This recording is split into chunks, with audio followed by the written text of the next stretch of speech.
Bonjour à tous et bienvenue en ce mercredi 22 mai sur Radio IM Pro. Donc c'est déjà la 30e émission de la radio, de cette station de radio. Et donc on commence comme d'habitude par les informations concernant l'IM Pro. Donc les jeunes en stage cette semaine, il y a Iman, Rosanji, Janice, Méline et Jacques Oscar. Donc pour le moment il n'y a pas vraiment d'autres informations concernant l'IM Pro. Donc on va tout de suite passer à la deuxième partie de l'émission qui concerne les informations hors IM Pro. Et pour commencer, on va vous parler d'un sujet d'actualité un peu grave, qui est le cas de Vincent Lambert. Donc, hier, la Cour d'appel de Paris a ordonné de rétablir l'hydratation et l'alimentation de Vincent Lambert, alors que l'arrêt des traitements avait débuté dans la matinée. La Cour d'appel de Paris, saisie par les parents de Vincent Lambert, a ordonné le lundi 20 mai la reprise des traitements visant à le maintenir en vie, interrompus depuis la matinée jusqu'à ce qu'un comité de l'ONU se prononce sur le fond de son dossier. La Cour ordonne à l'État français de prendre toute mesure au fin de faire respecter les mesures provisoires demandées par le Comité international des droits des personnes handicapées le 3 mai 2019 tendant au maintien de l'alimentation et l'hydratation de Vincent Lambert, selon la décision consultée par l'AFP.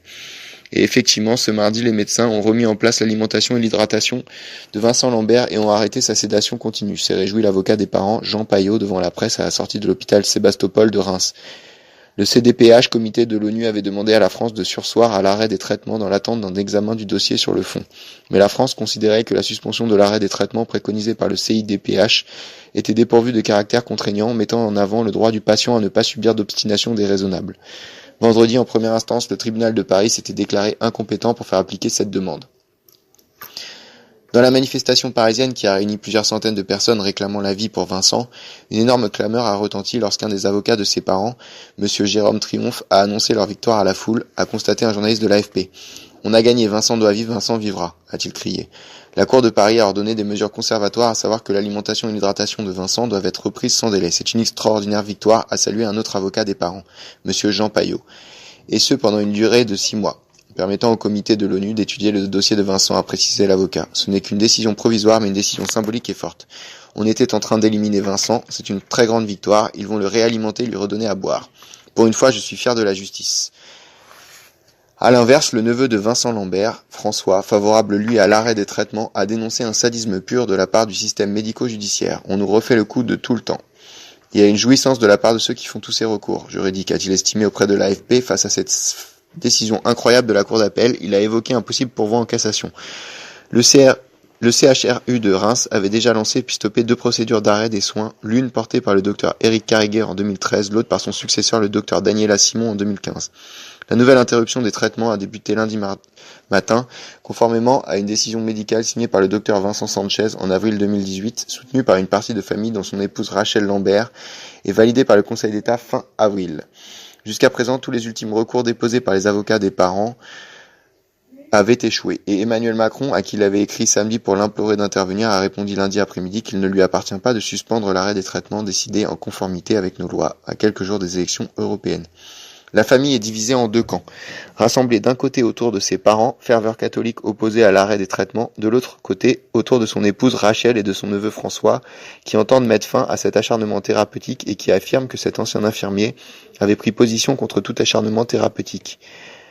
Les parents Viviane, 73 ans, et Pierre, 90 ans, qui ont reçu le soutien de la communauté catholique, estiment que leur fils est handicapé et doit être transféré dans un établissement spécialisé. Ce mardi, ils ont reçu le soutien du Vatican qui réclame dans un communiqué des solutions efficaces pour protéger la vie de Vincent Lambert et dénonce la grave violation de la dignité de la personne que comporte l'interruption de l'alimentation et de l'hydratation. C'est dans un courriel adressé à la famille que Vincent Sanchez, chef du service de soins palliatifs de l'hôpital Sébastopol de Reims, leur a fait part de l'arrêt des traitements et de la sédation profonde et continue de Vincent Lambert, 42 ans, tétraplégique, en état végétatif depuis plus de 10 ans à la suite d'un accident de la route. Dans l'après-midi, Rachel Lambert avait estimé sur RTL que le voir partir, c'est le voir en homme libre. Le moment est à la dignité et à l'accompagnement, le temps de l'amour de l'accompagnement, surtout qu'on nous laisse dans notre intimité et que ça se fasse qu'on nous laisse dans la discrétion, avait-elle ajouté. Père de la loi de 2016 régissant la fin de vie, Jean Leonetti, également premier vice-président LR, estime que l'arrêt des soins de Vincent Lambert s'inscrit bien dans le cadre de la loi. Donc pour résumer un peu cet épisode, Vincent Lambert, 42 ans, est une personne tétraplégique en état végétatif depuis plus de 10 ans, donc c'est-à-dire qui peut plus bouger, qui a conscience de certaines choses mais qui peut plus bouger, qu'il est complètement dépendant. à cause d'un accident de la route. Et donc il y a deux camps qui s'opposent. Il y a sa famille, donc c'est sa mère et son père qui veulent continuer à le laisser vivre, et il y a sa femme et son neveu qui eux sont plutôt pour le faire partir, qui veulent lui permettre de mourir dignement. Et donc voilà, c'est une question qui est difficile à trancher en France, on le voit, entre ces deux camps. Et tout de suite, on va passer à une actualité un peu plus légère, un peu plus sympathique, c'est le tourisme avec les destinations préférées des Français pour cet été. Et pour ça, pour vous en parler, il y a Diariata qui va venir avec nous. Les Français comptent bien voyager cette année et davantage de l'année dernière. Les réservations progressent surtout en France Métropolitaine avec 8% de réservations supplémentaires par rapport à 2018. Le seul perdant de cet été, destination de Françaises d'outre-mer, Antilles, perdent 4%, passagers de Réunion également, et Polynésie, et ça perd avoir baissé le nombre de tourisme. En France, c'est 2-3%. En ce qui concerne l'étranger proche, les Français semblent se lasser très légèrement de l'Europe. Les destinations préférées des Français pour les vacances d'été sont en premier Espagne, 2 Grèce, 3 Italie, 4 Tunisie, 5 Portugal, 6 Maroc, 7 Turquie, 8 Égypte, 9 Croatie et 10 Russie. Et Diariata, est-ce que vous pouvez nous parler des destinations un peu plus loin dans le monde? Quand aux contrées plus lointaines, les États-Unis et le Canada restent en tête des destinations, augmentent largement leur nombre de réservations. La République dominicaine et l'île de Maurice, même s'ils ne sont pas spécifiquement des destinations estivales, progressent spectaculairement. Et s'allant haut de sa classement de le Mexique bondit et se classe 8e destination long courrier, le plus forte progression. Concerne toutefois les Tanzanie ou tout simplement le monde. À la mode. Voilà. Alors peut-être que cet été, vous ferez comme la plupart des Français, donc c'est-à-dire on rappelle le petit top 10. On rappelle le top 10, Diariata, des destinations les préférées des Français pour cet été. En premier, Espagne, 2 Grèce, 3 Italie, 4 Tunisie, 5 Portugal, 6 Maroc, 7 Turquie, 8 Égypte, 9 Croatie, 10 Russie. Eh bien, merci à Diariata pour ce petit point sur les destinations préférées des Français pour cet été. Et tout de suite, on va continuer dans le même thème et on va aller voir les élèves. C'est Ornella qui va aller voir les élèves et qui va leur poser la question suivante. Quel est votre endroit rêvé pour les vacances d'été? Quel est l'endroit rêvé pour vos vacances d'été? Quel est l'endroit? Je sais pas du tout parce que je sais pas où je vais partir. Mais est-ce qu'il y a un endroit qui te ferait rêver, toi, si tu pouvais y aller? Tu t'aimerais aller où? Si tu pouvais aller un jour quelque part. Dans une maison et à la mer. À la mer? À la mer, oui, à la mer. Il n'y a pas un pays qui t'attire? En gros, vivre au bord de la mer, c'est ça? Rêvé pour vos vacances d'été. Quel est l'endroit rêvé pour tes vacances d'été? Quel pays t'aimerais visiter? Marseille. L'Allemagne, c'est beau. Quel est l'endroit rêvé pour partir en vacances d'été? En vacances d'été? Quel est l'endroit rêvé pour toi? Moi, je dirais Los Angeles. Quel est l'endroit rêvé pour partir en vacances d'été? Quel est l'endroit rêvé pour toi pour aller en vacances d'été? Je dirais la plage. Ouais, est-ce qu'il y a un pays que t'aimes bien? Peut-être la Turquie. Quel est l'endroit pour partir en vacances d'été? La plage. Et est-ce qu'il y a un pays qui t'attire? La mer. Les États-Unis. Ok. Quel est l'endroit où rêves-tu pour partir en vacances d'été? Quel endroit rêvé pour tes vacances d'été? La Corse, pour cette année. Quel est l'endroit rêves-tu pour partir en vacances d'été? Dubaï? Ok, ouais, c'est cool. Quel est l'endroit rêves-tu pour partir en vacances d'été? Quel endroit rêvé pour toi pour partir en vacances d'été? Quel pays t'aimerais visiter? Mexique.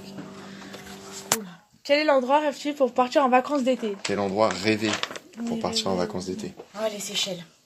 C'est quoi ça? Quel est l'endroit rêvé pour partir en vacances d'été? Il y en a beaucoup, alors c'est compliqué. Oh, c'est compliqué. Je dirais que l'endroit rêvé pour partir en vacances d'été serait un endroit où la mer serait chaude. C'est vrai. Le soleil serait présent. Mes enfants et ma femme seraient avec moi. Loin de l'IM Pro. Et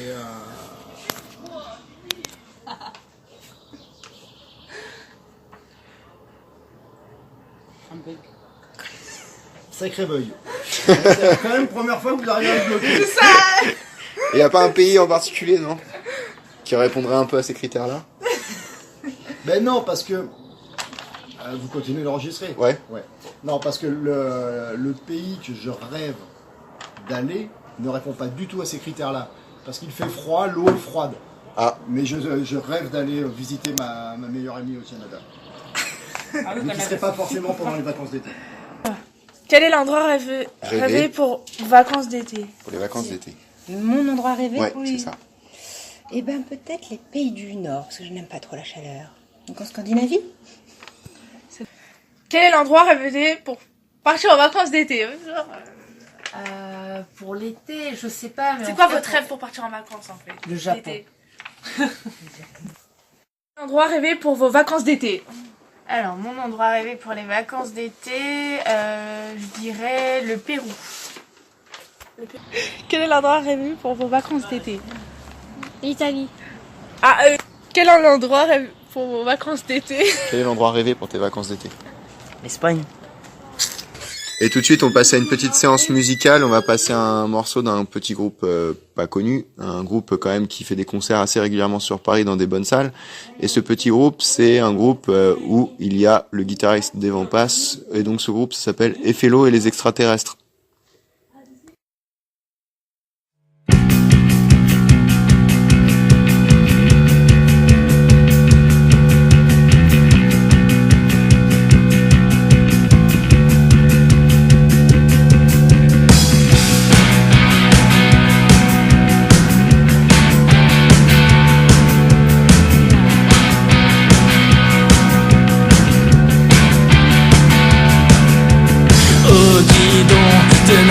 Volante, je fendrai les nuages à une vitesse fulgurante. Je ferai Paris-Berlin en à peine 2 minutes 20. Les Belges et les Australiens seront tous mes voisins.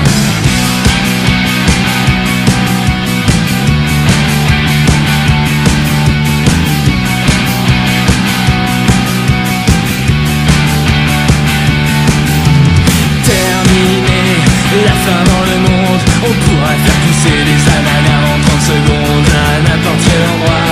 Qu'il fasse chaud, qu'il fasse froid. Merci les OGM, tant pis pour l'écosystème, ce sera trop cool. Oh oui, super. Mais faudra pas se plaindre si vous chopez un cancer. 2017, ce sera le turfu. Ce sera trop la fête, on mangera plus les animaux, sauf ceux qui sont pas beaux. Mais dans le futur tout sera beau, on fera les câlins robots. 2017, ce sera le turfu. Et ce sera trop chouette. Pour sauver la gauche on prendra François Mitterrand. Mais au bout d'un moment on trouvera un peu décevant.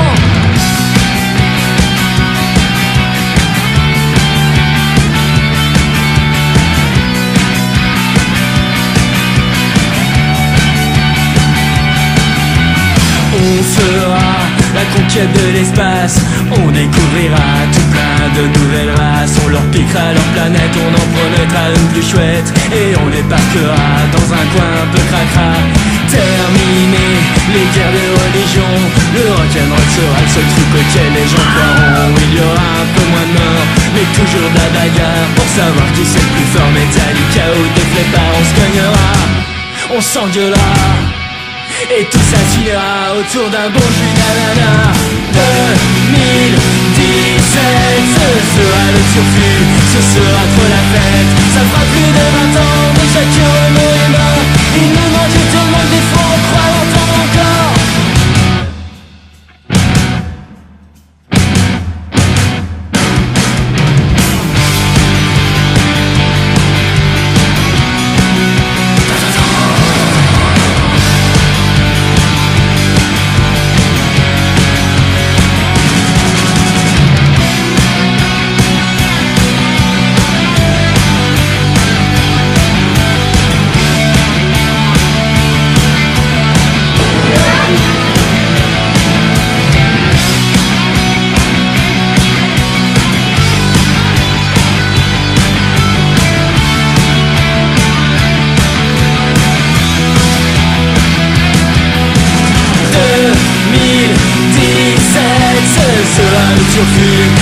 sera trop chouette. Mais vont pas sortir, on sait qui sera leur meilleur album. En victoire de la musique, ils seront sur tous les podiums. 2017, ça sera le surfil, ça sera trop la fête. On interdira le voyage en Asie, que Denis Salassi, Antifa pour la vie.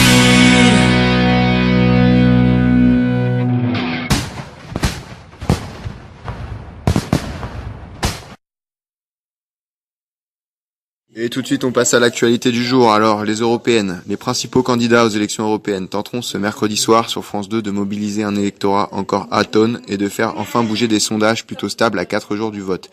La plupart des récents sondages donnent le Rassemblement national en tête avec une avance de 0,5 à 3 points sur La République en marche et toutes les autres listes loin derrière.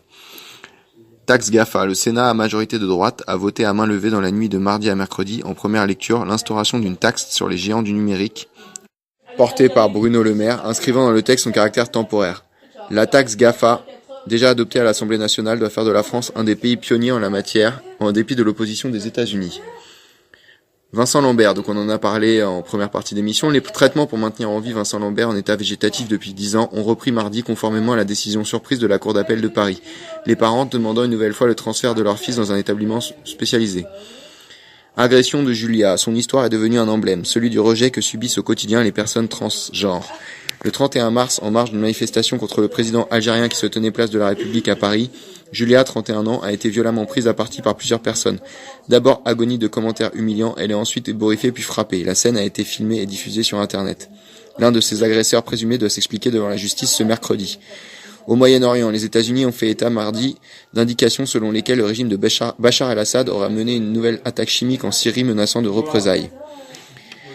Justice poursuit pour avoir proféré des injures à caractère antisémite envers le philosophe Alain Finkielkraut en marge d'une manifestation de Gilets jaunes à Paris en février, une qualification qu'il conteste. Un trentenaire sera jugé mercredi à Paris. De l'Italie à la Hongrie, de l'Espagne à la Pologne, les partis ultra-conservateurs européens multiplient les coups de boutoir contre la condition féminine. Première cible, l'IVG. Et enfin, pour finir ce journal d'actualité, Cannes, j'ai voulu faire un film simple sur un sujet complexe, a déclaré Rebecca Zlotowski en préambule à la présentation de son film Une fille facile. C'est vrai, un film simple dont la légèreté est la plus enviable des qualités, celle d'une brise marine soufflant sur l'été des 16 ans de Naïma, faisant du film un récit d'apprentissage avant toute chose. Et tout de suite, nous allons passer à notre rubrique des sports. Alors, dans ce journal des sports, essentiellement du foot, et on commence par l'équipe de France, ces gars, avec une équipe de France où Didier Deschamps a décidé de convoquer des nouveaux joueurs pour la première fois. Didier Deschamps a apporté un peu de sang neuf dans les Bleus avant le match contre la Bolivie et la Turquie et l'Andorre. Le défenseur du FC Barcelone, Clément Lenglet, latéral droit de Lyon, Léo Dubois, et le gardien de Lille, Mike Maignan, ont été appelés pour la première fois en équipe de France par Didier Deschamps ce mardi 21 mai. Le sélectionneur a dévoilé sa liste en vue du match amical contre la Bolivie le 2 juin et des éliminatoires de l'Euro 2020 en Turquie et en Andorre le 8 juin et le 11 juin. Le gardien de Marseille, Steve Mandanda, ne figure pas parmi les 23, contrairement à l'attaquant de Séville, Lucien Ben Yedder, qui fait son retour en équipe de France. Fait rare, Didier Deschamps a convoqué dans la liste des gardiens Areola, Loris et Lecomte et Maignan, et non 3 en raison de la finale de Ligue des Champions qui va disputer le capitaine portier de Tottenham, Hugo Lloris, le 1er juin contre Liverpool. L'absence de Mandanda est autant plus notable pour signifier qu'une page se tourne pour Marseille. Pour le Marseillais. Pour le Marseillais. C'est un choix du moment. Steve a une saison compliquée en club, un petit peu en rendement qui est en dessous de ce qu'il est capable de faire. Là, j'ai pris la décision de ne pas le prendre. Je ne veux pas m'engager sur le futur. Toutefois, nuance Didier Deschamps devant la presse. Clément Lenglet, 23 ans, profite quant à lui l'absence de Presnel Kimpembe et Léo Dubois. 24 ans, fêtait sa première convocation aux dépens de Djibril Sidibé en méforme. C'est un privilège pour moi. J'ai à tout le secteur des candidats sérieux pour l'équipe de France, à commencer Didier Deschamps. Le déplacement en Turquie le 8 juin Konya est important pour les Bleus qui pourront s'emparer seuls de la tête de leur poule qualification. Et donc la deuxième grosse actu foot du moment, elle concerne justement un joueur de l'équipe de France, c'est Kylian Mbappé qui met la pression au Paris Saint-Germain. C'est une petite phrase qui fait l'effet du bombe. Pour la première fois, l'attaquant Kylian Mbappé envisage son avenir ailleurs qu'au PSG. Kylian Mbappé a été élu par ses pairs meilleurs joueurs et meilleurs joueurs des sports championnat de France pour la saison 2018-2019 dimanche 19 mai lors de la cérémonie du trophée Union nationale de football professionnel, mais il a également sous-entendu que son avenir ne se retrouverait peut-être pas au Paris Saint-Germain en dérapage visiblement contrôlé. J'arrive en premier ou en second tournant de ma carrière parce que j'ai découvert énormément de choses ici et c'est peut-être le moment d'avoir plus de responsabilités. J'espère que ce sera un peu être au Paris Saint-Germain, ce sera un grand plaisir ou ce sera peut-être ailleurs pour un nouveau projet, a-t-il déclaré au micro de Beansport. Il s'agirait surtout de mettre la pression sur le club parisien. L'entourage des proches du joueur confirme la volonté de Kylian Mbappé de rester au Paris Saint-Germain l'année prochaine. Malgré les intérêts prononcés du Real de Madrid, mais le point tension excitant existe au PSG. Il concerne le terrain. Il va falloir régler pour continuer l'aventure. Eh bien, merci ces gars. On verra donc la suite des aventures de Kylian Mbappé, s'il reste ou pas au PSG. Et la dernière info du journal des sports, c'est la mort de Niki Lauda, ancien pilote de F1 qui est mort à 70 ans. Le triple champion du monde de Formule 1 autrichien Niki Lauda, à jamais associé à son terrible accident de 1976, est mort ce lundi 20 mai à l'âge de 70 ans, a annoncé sa famille aux médias autrichiens. C'est avec une profonde tristesse que nous annonçons que notre cher Niki s'est éteint paisiblement lundi 20 mai 2019 entouré de sa famille, ont indiqué les proches de l'ancien pilote dans un courrier électronique cité par les médias. Donc c'est un rescapé car le 1er août 1976, au volant de sa Ferrari sur le circuit de Nürburgring en Allemagne, sa voiture part brusquement dans le mur et s'enflamme. Il reste près d'une minute dans le cockpit avant d'en être extrait par 3 concurrents. Les images du terrible accident du champion du monde en titre ont choqué le monde entier, mais Lauda est un battant qui va revenir à la vie. 6 semaines après avoir reçu l'extrême onction sur son lit d'hôpital, il prend à la stupéfaction générale le départ du Grand Prix d'Italie malgré sa souffrance et de graves lésions au visage. Cette saison-là, il lutte pour le titre jusqu'à la dernière course avec le Britannique James Hunt, finalement couronné. Cet affrontement épique révélateur du caractère hors norme de l'Autrichien a été raconté en 2013 dans le film Rush de l'Américain Ron Howard. En 1977, le rescapé remporte son 2e titre de champion du monde avec Ferrari. Il arrête la compétition fin 1979 pour fonder Lauda Air. Mais il retrouve les circuits dès 1982 au volant d'une McLaren, avec laquelle il conquiert en 1984 son ultime titre mondial. Une omniprésence sur les circuits, devenu président non exécutif de l'écurie Mercedes en 2012, l'homme à l'éternelle casquette publicitaire, cachant à moitié ses cicatrices, reste omniprésent sur les circuits où il est apprécié pour son expertise et son franc-parler, déplorant notamment que se perde l'aspect combat de gladiateur de son sport. Il était écouté, lui qui avait marqué l'histoire de son sport, en se montrant méticuleux dans sa préparation et déterminé sur les circuits. Son faux départ de la Formule 1 en 1979 est lié à la seconde passion, l'aviation civile. Pionnier du charter privé, il crée cette même année sa propre compagnie aérienne qu'il cède avec profit à Austrian Airlines en 2002. C'est loin d'être le dernier looping de cet homme d'affaires avisé, par ailleurs pilote de ligne confirmé. En 2004, il crée la très profitable compagnie low-cost Niki qu'il revend en 2011 à l'allemand Air Berlin. Ses succès uniques en tant que sportif et entrepreneur sont et resteront inoubliables. Son dynamisme infatigable, sa franchise et son courage restent un exemple et une référence pour nous à souligner la famille. En dehors de la vie publique, c'était un mari, un père et un grand-père aimant et soucieux des autres. Il nous manquera beaucoup, a-t-elle ajouté. Et tout de suite, on parle d'un phénomène un peu plus sociétal, c'est les stations de métro à Paris qui vont être ouvertes toute la nuit à partir de septembre.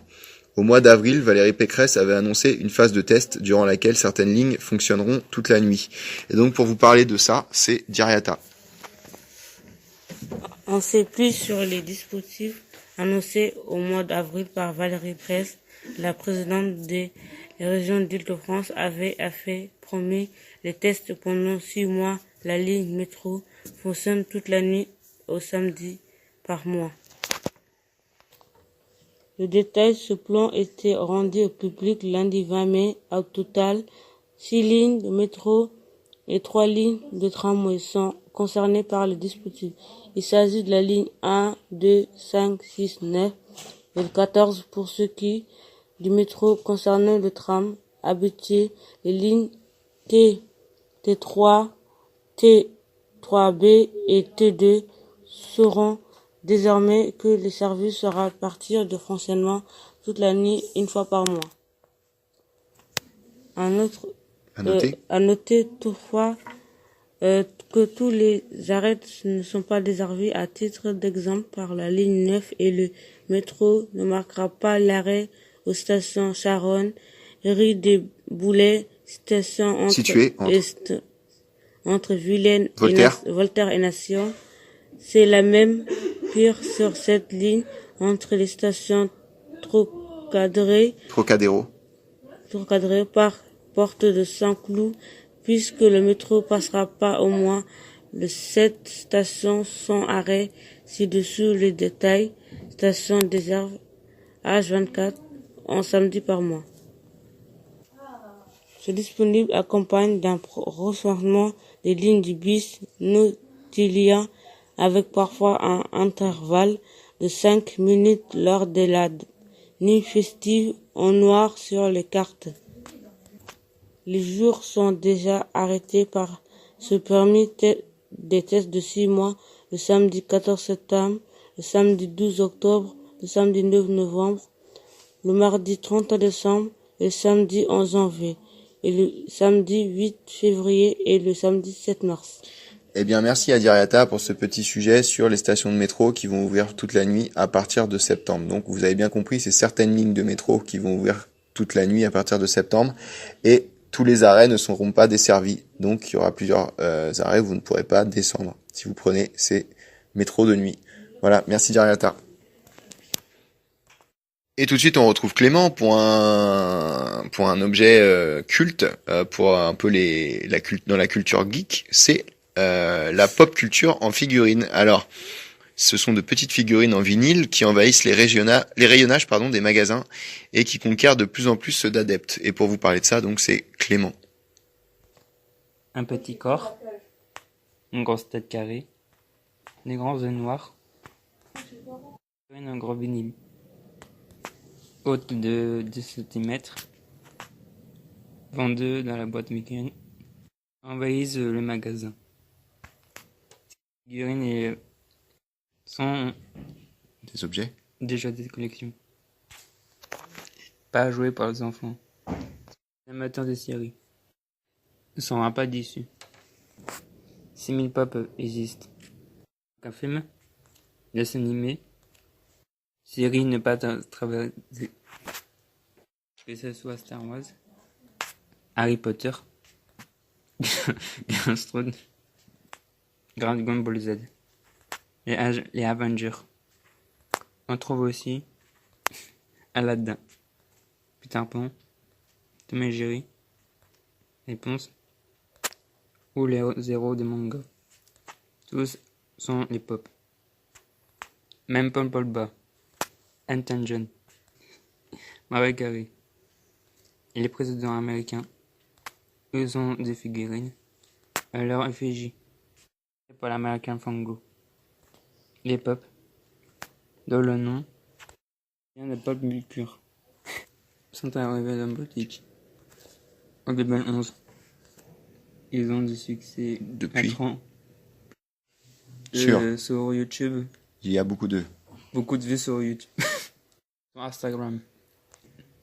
Hashtag Funko Pop a été mentionné dans 4 millions de publications. Eh bien, merci à Clément, donc, qui nous a présenté ces petites figurines, donc, que vous pouvez voir, par exemple, si vous allez à la Fnac. Il y a des petites figurines, les pop figurines, donc c'est des figurines qui reprennent tous les personnages de séries, de mangas, de dessins animés, etc. et que vous pouvez trouver n'importe où et qui sont un véritable phénomène de société dans l'univers des geeks et pas que des geeks. Merci Clément. Alors tout de suite, on va réfléchir à une petite question, c'est à quoi sert un député européen? Alors que les élections européennes ont lieu ce 26 mai, il est important de savoir à quoi servent les députés européens qui siègent à Bruxelles et à Strasbourg. La France s'apprête à élire ses députés européens lors des élections européennes du dimanche 26 mai prochain, et dont les résultats seront connus à 20h. 74 sièges sont alloués à la France au Parlement, où siègent 751 députés, tous élus au suffrage universel par leurs concitoyens nationaux. À l'image des députés français qui siègent à l'Assemblée nationale, les eurodéputés incarnent le pouvoir législatif au niveau européen, c'est-à-dire qu'ils votent les textes de loi. Ainsi, ils représentent les citoyens de leurs pays respectifs en discutant et en votant les textes de loi proposés par la Commission européenne. Le Parlement européen occupe une place importante puisque les parlementaires ont une influence sur la Commission en approuvant ou en désapprouvant sa composition. Les eurodéputés ont également à leur charge de voter le budget de l'Union européenne. Le temps de travail des députés européens est réparti entre les sessions plénières à Strasbourg, où ont lieu les débats et les votes des textes, les commissions parlementaires à Bruxelles, où les textes de loi sont étudiés en profondeur, la permanence en circonscription, et enfin les réunions entre les groupes politiques représentés au Parlement. Alors, quel revenu pour les députés européens ? Alors qu'il s'agit théoriquement d'un travail à temps complet, les députés européens ne touchent pas de salaire à proprement parler. Il s'agit d'une indemnité prélevée sur le budget du Parlement. Alors qu'auparavant des écarts importants de revenus pouvaient être constatés en fonction du pays représenté par les députés, les élections de 2009 ont été marquées par l'arrivée d'une indemnité fixe à tous les parlementaires. Aujourd'hui, chaque député européen touche 6 824,85 € après impôt. À cela s'ajoute l'indemnité de frais généraux s'élevant à 4 513 € et visant à couvrir les frais de location de bureau et les frais de gestion, les abonnements téléphoniques, les activités de représentation, l'achat d'ordinateurs et d'appareils téléphoniques ainsi que l'organisation de conférences et d'expositions, comme l'explique le site europarl.europa.eu. Alors je vous rappelle, les élections européennes, elles ont lieu le dimanche 26 mai prochain. Il y a tout un tas de listes pour ces élections européennes françaises. Donc vous avez le choix, il y a au moins une dizaine de candidats, même plus. Donc tous les élèves qui ont plus de 18 ans, vous pouvez faire un effort pour vous renseigner sur ces listes. Et si vous avez des questions, n'hésitez pas, on vous aidera à vous expliquer les choses s'il faut. Et n'hésitez pas à aller voter car ce sont des élections et toutes les élections sont importantes. Voilà. Et tout de suite, on va passer à un autre sujet complètement différent, c'est le Festival de Cannes. Et pour se parler du Festival de Cannes, on va retrouver Ornella. Et donc l'événement qui était attendu à Cannes, c'était la montée des marches pour le nouveau film de Quentin Tarantino qui s'appelle Once Upon a Time in Hollywood, avec pas mal de grands acteurs dont Brad Pitt et Leonardo DiCaprio. Donc pour vous en parler, on écoute Ornella. La montée des marches la plus attendue du Festival de Cannes, mardi soir, Brad Pitt, Leonardo DiCaprio et Margot Robbie ont honoré leur présence la première mondiale du film de Quentin Tarantino. À la poste a hésité à venir. Il n'aurait peut-être pas dû. La Ferrari Brad Pitt a vite fait de la déborder du tapis rouge. La F40 a écrasé. En réalité, on faisait de près ou de loin sur le tapis rouge de ce mardi soir. Réservé à la première du 9e film de Quentin Tarantino. Compétition officielle au Festival de Cannes. Même Leonardo DiCaprio n'a pas réalisé l'attendue résurrection du Brad Pitt sur les marches. Inattendu, oui. Il y a quelques mois encore, on le croisait amaigri, le visage creusé, errant et dans la rue de Los Angeles. En 2017, il convient son alcoolisme à sa solitude après son divorce avec Angelina Jolie. Le voilà de retour, cheveux gominés et complet smoothie brownie.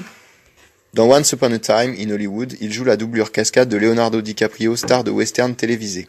L'histoire se déroule en 1969 à Los Angeles avant le meurtre de Sharon Tate, incarné par Margot Robbie, très 60s sur le tapis rouge. Arrivé sous le soleil, une première en cette 72e édition du festival, le casting joue le jeu des fans postés depuis l'aube derrière les barrières de sécurité. Chose rare, Leonardo DiCaprio signe des autographes. Une dame manque de succomber à la vue de Brad Pitt et ses lunettes noires. Quentin Tarantino est venu avec sa jeune épouse Daniela Pique, la nouvelle petite amie de Leonardo DiCaprio, Camilla Morrone, a foulé le tapis rouge un peu plus tôt. Et tout de suite, on retrouve Ornella qui part à la rencontre des élèves et des professionnels de l'IM-Pro qui va leur poser des devinettes. Alors on va voir si les jeunes et les professionnels de l'IM-Pro sont doués pour répondre aux devinettes ou pas. On retrouve Ornella. Qui est-ce qui peut ralentir l'eau même si elle a des trous? Retenir l'eau. Je ne sais pas. Une éponge. Devant qui même la personne la plus influente du monde doit enlever son chapeau. Doit-elle enlever son chapeau? Qui elle? Même la personne. Ouais, devant qui même la personne la plus influente du monde doit-elle enlever son chapeau? Écoute, Je sais pas. Le coiffeur. Ah bah oui. Il ralentit l'eau même si elle est Si elle a des trous. Non. Ouais, alors c'est pas qu'est-ce qui peut ralentir, c'est qu'est-ce qui peut retenir l'eau, même si elle a des trous. Ça y est, j'ai libéré madame Paul. On va y aller. C'est quoi la question? Alors, qu'est-ce qui peut retenir l'eau, même si elle a des trous? Et la réponse elle est marrante. Ah oui, moi je pensais. Non, mais. Vous voulez savoir la réponse? Attends, qu'est-ce qui peut retourner l'eau, même si elle a des trous? retenir l'eau? Oui. Retenir l'eau, même si elle a des trous. Hormis la terre qui est pleine de trous, je vois pas. Vous savez la réponse? Une éponge. Qu'est-ce qui peut retenir l'eau même si elle a des trous? Bien. Qu'est-ce qui peut retenir l'eau même si elle a des trous? L'objet a des trous, hein. Ouais.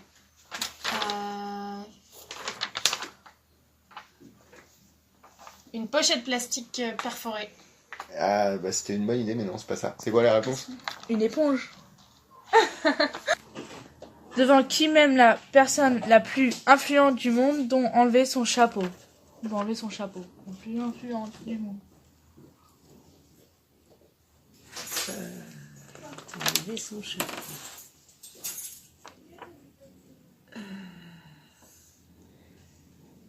Ah, je colle. Là, j'ai pas la réponse. C'est simple en plus. Oh, c'est simple. Non, c'est pas simple. Alors, Allez, vas-y, donne-nous Un la coiffeur. Ah oui, bien. Bah, tu vois, je suis comme quoi je ne trouve pas à tous les coups. Ouais. Qu'est-ce qui peut retenir l'eau même si elle est... Même si elle a Même si elle a des trous. Même si elle a des trous. Même si elle a des trous, oui. L'eau a des trous. Non, qu'est-ce qui peut retenir l'eau, même si l'objet a des trous, en fait, Mais c'est c'est ça. simple. C'est la formulation qui est pas Ça, terrible. vraiment, Là, que je j'avoue connais. que c'est une colle. Ah, vas-y. Mais elle est bête. En fait, vous voulez savoir la réponse, c'est une éponge. Exact. Bah, une éponge. Qu'est-ce qui fera retenir l'eau et même si elle a des trous? Qu'est-ce qui peut retenir l'eau, même si elle a des trous? Une éponge. Bah, oui. Mais t'as triché, Claudine! Non, j'ai pas triché. De quoi? J'ai pas écouté. Ah non, même pas, c'est ce que regarde. Qu'est-ce qui peut retenir l'eau même si elle a des trous?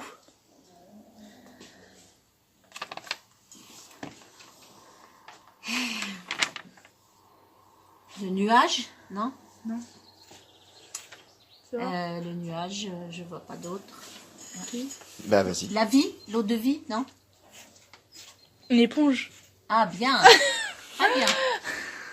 Et tout de suite, on retrouve encore Ornella qui va nous faire la météo du jour. Alors, Ornella, quel temps il va faire demain, jeudi? Alors, jeudi, il fera 12 le matin, 22 l'après-midi. Et il fera nuageux, voilà. Et vendredi? Et vendredi, alors, le matin, il fera 11. Et l'après-midi? Et l'après-midi, il fera 21. Et quel type de temps? Nuageux. Nuageux aussi. Aussi. Ok, merci Voilà. Ornella. Merci beaucoup. Merci pour cette météo. C'est déjà la fin de la 30e émission. Merci de nous avoir suivis. Et on vous souhaite une bonne fin de semaine et on se retrouve la semaine prochaine. Ouais, ça passe. Bon, je suis toute seule, c'est pareil. Ça passe, ça passe.